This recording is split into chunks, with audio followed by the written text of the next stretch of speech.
So before we get started, I have a former colleague here named Rod Swanson. So any of you are lucky enough to get successful and you have to do chapter 2 of your company, Rod came into Electronic Arts just as we were moving from Genesis cartridges to CD-ROM. And our team makeup went from 80% programmers to 30% programmers and 30% artists. So we found a guy, it turned out to be Rod, who came in who could bridge the gap and make the world safe for the creative types in graphics. So if you want to inflect the culture of your company in the face of market change, start with one great leader.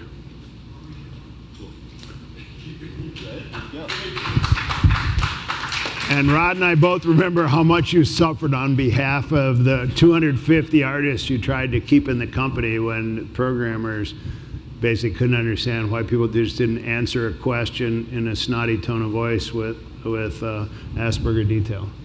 Love it. So kicking off, first, I'm a huge Sega Genesis fan, by the way. First question, how do you look at companies in heavily regulated areas?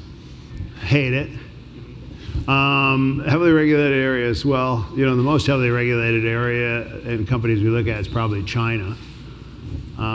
You know, in general, we're in the business of rapid success, and regulation is good for successful incumbents. You know, regulation keeps monopolies alive, but it's terrible for entrepreneurs.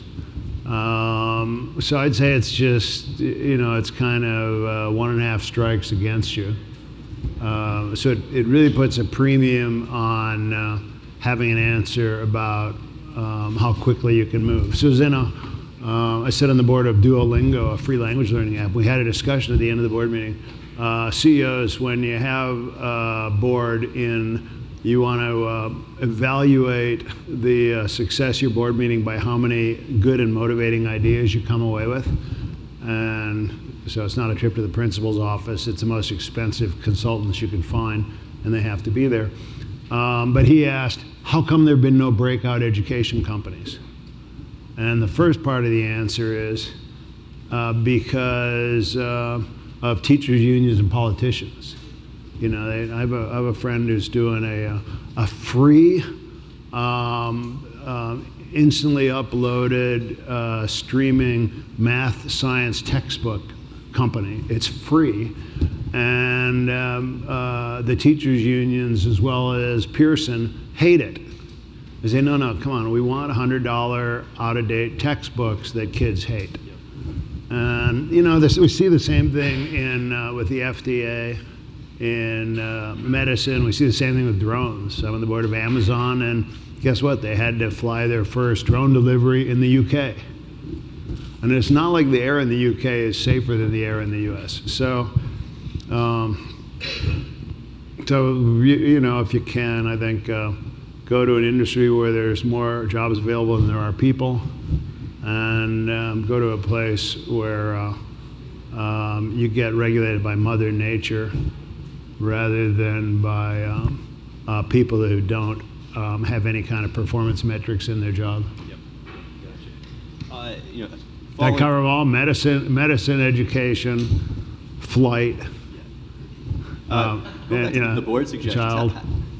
You know, kids. It's really hard. We had another company called Callaway. It had 2 products that Apple said were among the best products for kids, but it was aimed at early and pre-readers under 8. And the company's got out of money, and they've got Sesame Street wants to buy ads. And Apple said, no, we don't allow advertising to young kids. Please find another way, another business model for your apps for young kids. I said, well, there isn't one. And so, you know, sometimes the wrong kind of protection kills the value creation. Going back to your comment on the board coming away with good ideas, how do you personally look for mentors? I always look to mentors from data and peers. I think many of us I was a rebel, partly with my father primarily, and I never got kind of the skill that Lyndon Baines Johnson was famous for of charming older people and getting value from them. So I've tried to make it easier for people to get advice from me, because I did not know how to seek advice. So books, data.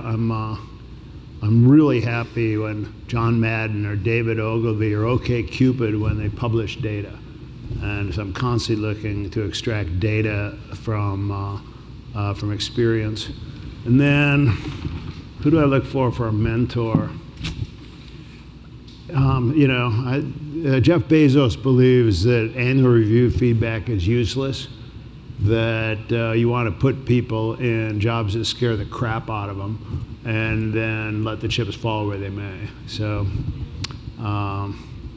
I'd say, I learned about love from my brother, just because we grew up doing everything together, and now he's married to my wife's sister. I learned about hard work by starving and getting a job at a commercial fishing boat. Nobody taught me it in high school or sports or even college. So I wouldn't recommend it. I'd recommend, I tell kids in their 20s that your number one job is to find a mentor. And a mentor is somebody a generation ahead of you, has no control or power over you.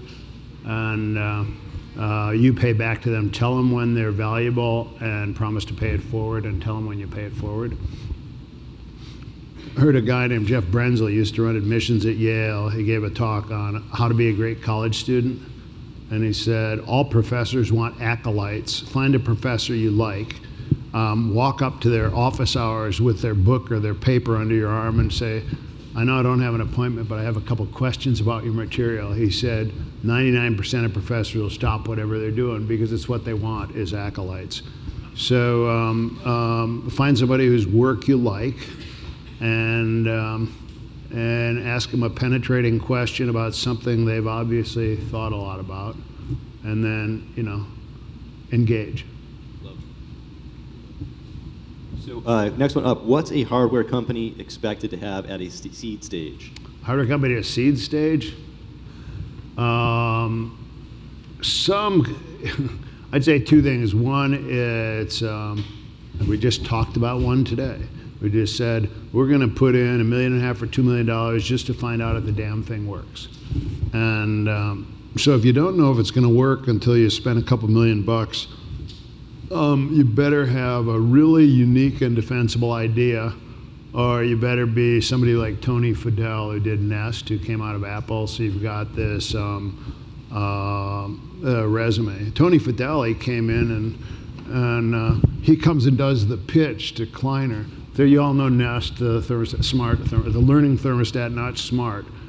For you marketing people, learning is a better adjective for a product than smart. Smart usually means it's not, and learning kind of suspends disbelief. But he come in and presents, and he pulls out, he unwraps a box. We're going, okay, this is going to be good. This is the Apple guy. What could this be?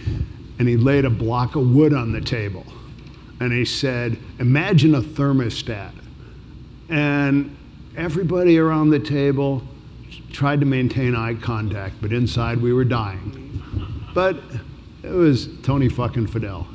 So, and he said, oh, you guys don't get it yet. Let me tell you more. And then he had answers behind it. The biggest problem with, so the trick about hardware companies is they are capital eaters. I invested in a Kickstarter success called Ouya. It was an Android connected TV game system. And when I invested, their landed cost of goods was going to be $83, and they sold the product for $99, and it turned out landed cost $105. It turns out that supply chain management kind of matters in hardware. So you need to demonstrate bulletproofness on supply chain management, and having a friend who used to work at Foxconn is not enough. And then the second thing is as a marketer, the primary advantage about hardware is it's the best way to instantiate emotion around a brand. So at Electronic Arts, we found people had kind of Gulliver Travel type arguments about Mac versus PC with John Hodgman, and then about PlayStation versus Nintendo. And people did not have the same kind of arguments about Joe Montana football versus Madden football. And I think Netflix shows that with their movie Genome. The cost of a mistake is not very high. And you don't blame Netflix if their algorithms aren't very good. But you sell hardware to someone, they're going to hate you for a long time if it turns out not to work. And I guess that's the next thing about hardware is it should be obvious, but when you ship your first hardware product, don't ship something that has to be recalled in a month. You know, Jawbone should have been Fitbit. Ouya maybe could have been Roku. You ship a product and it gets recalled, and Tesla could have been, or not Tesla, Fisker could have been Tesla 2.0. And you can't exactly tell sitting around a table if somebody is such a stickler for detail, there's not going to be a recall. So you kind of have to ask questions. When Jawbone pitched us, they came in with a bunch of engineering breadboard and said, look at all this. And I think venture capitalists are often impolite about something, but none of them have ever done customer service in their life, so they don't know how to vet a good process. Is that the answer you hope to get? It was. Thank you. Liking this one. So what was the most surprising or counterintuitive thing you learned after starting in VC?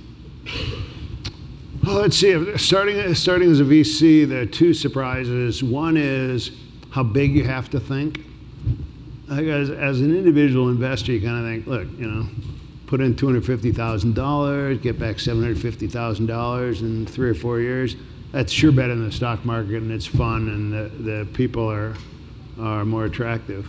But you go into venture, and you really need to look for things that return 10x or 100x, and kind of the going for home runs. It surprised me. You know, I hear people talk about it, but you kind of don't get it till you're sitting around and go, well, that's kind of a cool entrepreneur, and that's a cool company, and going, yeah, but the post on this is going to be $40 million.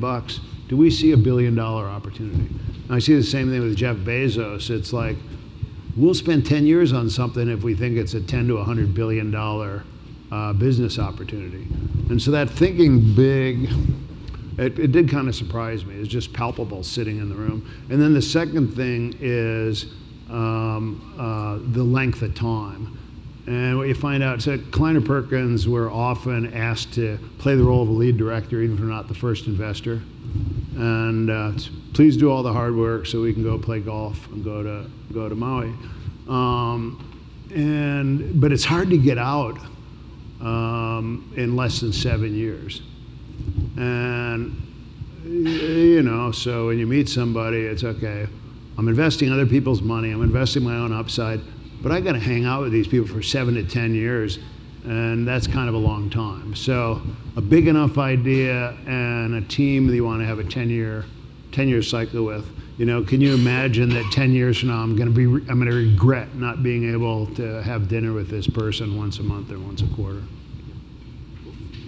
And so going off the team comment there, question is. Oh, I'd say the other thing that surprised me is having done a bunch of games.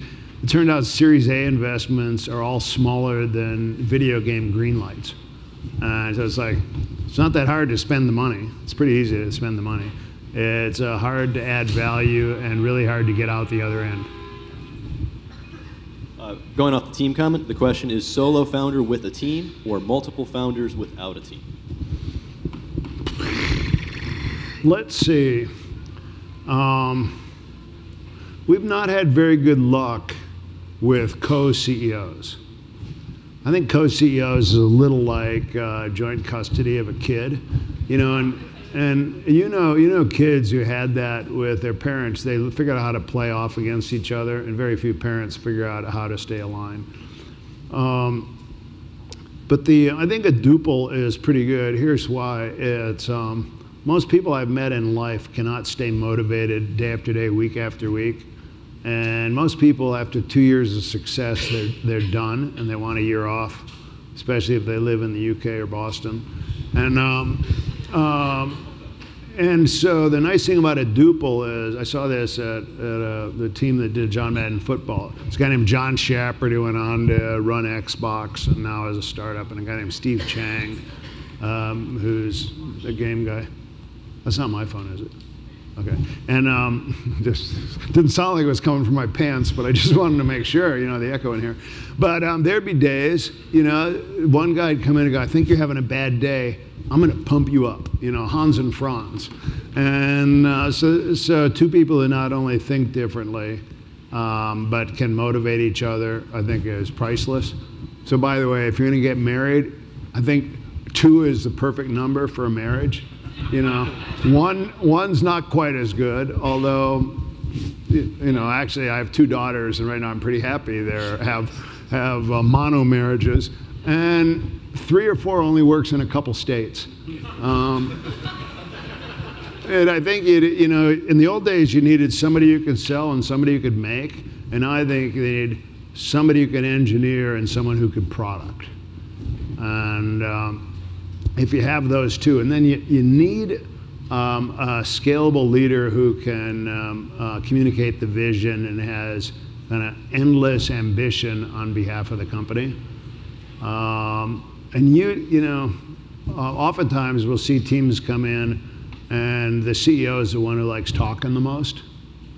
And any of you who have ever worked or you know, grew up and you notice that you fear the teacher's giving A's to the person who talks the most, even when they say nothing, or anybody who's ever been on a nonprofit board, you know, the rules of nonprofit boards is however long the first person talks, everybody else gets to talk the same amount of time, and that's their reward for contributing money. And you know, so you really, I'd say in general, everybody should look at Amazon's leadership principles and ask yourself, can the founder grow up to that, and can they instantiate a team? So speaking of changes, what's the biggest change in the VC industry in the next 10 years? A new generation of people. You know, the sweet spot in VC is age 38 to 48. There's a really good book about screenwriting by William Goldman.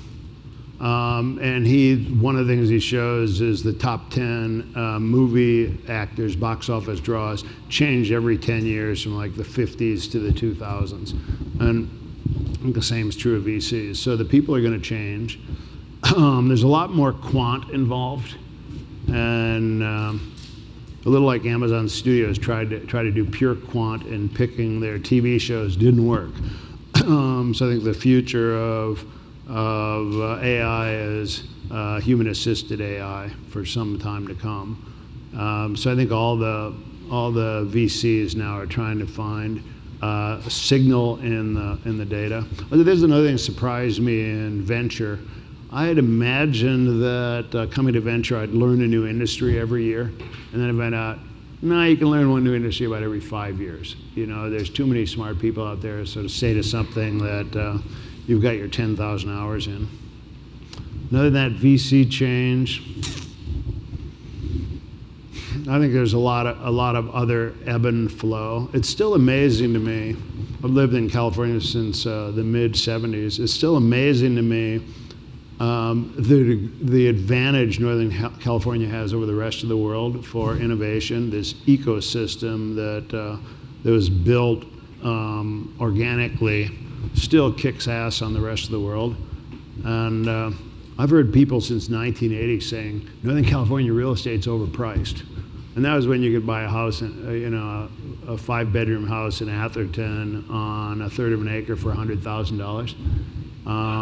And you know, the prices keep going up because you look around and new companies keep getting created. So sell your house in Northern California. The peak will be when there hasn't been a new $10 billion IPO in the last 5 years. You know, in 2000, I think there were only 5 tech companies with market caps over $1 billion.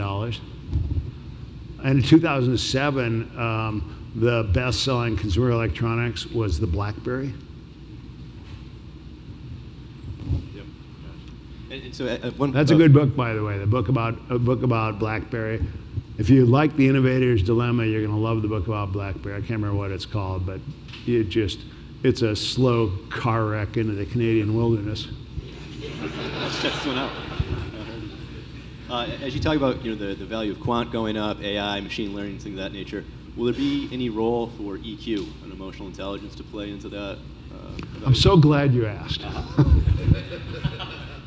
Let's see, the role of EQ. It turns out that that's the quant amplified humanity. I'm really hopeful that the women's movement is going to pick up steam and have the better organizing principles even than the civil rights movement back in the 60s. Because to get creative stuff done, people need to be confident. And to be confident, you need to, just as babies do with parents, they need to trust support almost no matter what. And so we need more people who believe in kind of the social empathy. A little more mommy gene in the workplace. Maybe what Silicon Valley needs next. Final question. How do you feel about companies who offer open source products and focus on monetization through the community they grow? Monetizing open source. I'm a big fan of freemium. So I used to play a game called Diablo. And Diablo from Blizzard had a free back end called Battle.net. And it was down all the time. And I and a couple of buddies are playing. I said, we pay $10 a month if they just make this thing work. So I'm happy to pay people for service. And I think paying $20 or $100 a year to play Words with Friends is at least as good a value as a $5 coffee at Starbucks or a $5 bottle of Voss water, or probably a better bargain than a $150 pair of Nikes, which the manufacturing cost of $8. So I think the service embedded in stuff is it's a great business model. Awesome. Thank you so much for your time today. If we get a big warm startup grind, thank you to Ping Gordon. Thank you so much.